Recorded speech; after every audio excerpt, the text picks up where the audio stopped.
मंत्रिपद मिळावं म्हणून गोरे घरातला भेटले असं तृप्ती देसाई यांनी म्हटले। गोरेंसोबत उपस्थित असणाऱ्यांनी मला ही माहिती दिली असं तृप्ती देसाई म्हणतात।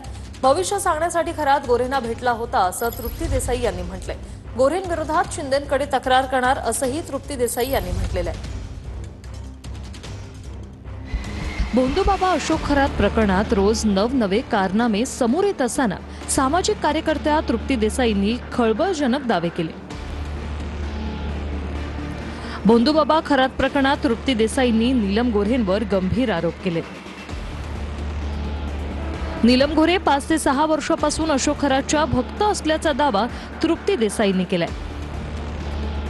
नीलम गोऱ्हे राजकीय फायद्यासाठी खरातला भेटल्या होत्या असा दावा तृप्ती देसाईंनी केलाय। नीलमताई गोरे या ज्या आहेत त्या 6 ते 7 वर्षापासून अशोक खरातच्या भक्त आहेत आणि अशोक खरातला जे आहे ते आमदारकी मिळावी म्हणूनही त्या कॉलेज रोडच्या ऑफिसमध्ये भेटायला गेलेल्या होत्या। तुम्हाला मंत्रिपद पाहिजे होतं म्हणून मंत्रिपद मिळावं यासाठी सुद्धा भविष्य बघायला तुम्ही खरातच्या कॉलेज रोडच्या ऑफिसमध्ये गेलेला होता। आणि कोरोनाच्या काळाच्या आधी अशोक खरात एक्सप्रेस इन नावाच्या हॉटेलमध्ये नीलम गोरे यांना त्यांचं भविष्य सांगण्यासाठी भेटायला गेलेला होता। अशोक खरातचा संबंध जो आहे तो नीलम गोरेंशी आहे। जे अशोक खरात प्रकरणामध्ये रुपाली चाकणकरांची चौकशी झाली होणार आहे, त्यांना समन्स येणार आहे। मग आता नीलम गोरेंची चौकशी का करू नये?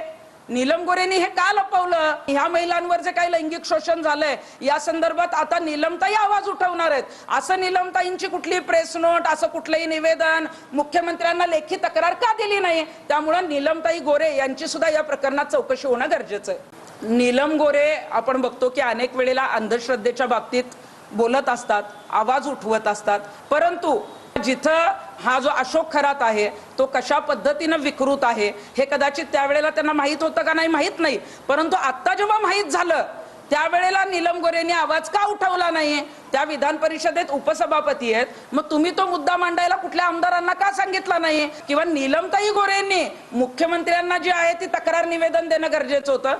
खरातला तर भेटायला अनेक जण जायचे, पण मग अशोक खरात कोरोनाच्या आधी जेव्हा तुम्ही एक्सप्रेस इन नावाच्या 5 स्टार हॉटेलमध्ये पाथर्डी फाट्याला मुक्कामाला होता त्यावेळेला अशोक खरात तुम्हाला हॉटेलमध्ये का भेटायला आलेला होता? मग तुमचं भविष्य सांगायला आलेला होता का तुमचे त्याच्याशी इतर आर्थिक देवाणघेवाणीचे संबंध आहेत? या संदर्भात आम्हाला उत्तरं पाहिजेत। गरज नाही का? नीलम गोरे अनेक वेळा जेव्हा महिलांचा प्रश्न येतो त्यावेळी वारंवार बोलतात, भेटायला जातात, पण या प्रकरणात मात्र नीलमताईंची भूमिका ही संशयास्पद आहे। तुम्हाला सांगू, आरोप प्रत्यारोप होत आहेत, ती SIT झालेली आहे। त्या SITनी आणि माननीय मुख्यमंत्री ते लीड करतायत, त्यांच्याकडून ह्या सगळ्या प्रश्नांची उत्तर आपल्याला मिळतील।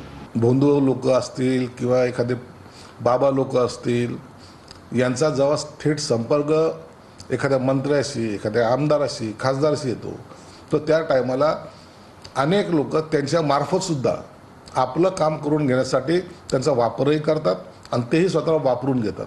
39 आमदार, 50 खासदार हे जे कोणी भेटले असतील ना त्यांचे हे सगळे भेटणं, मी पुन्हा सांगतो, भेटणं हा गुन्हा नाही, कोणी कुणाला भेटणं हा गुन्हा नाही, गुन्ह्यामध्ये सहभाग असणं हा गुन्हा आहे।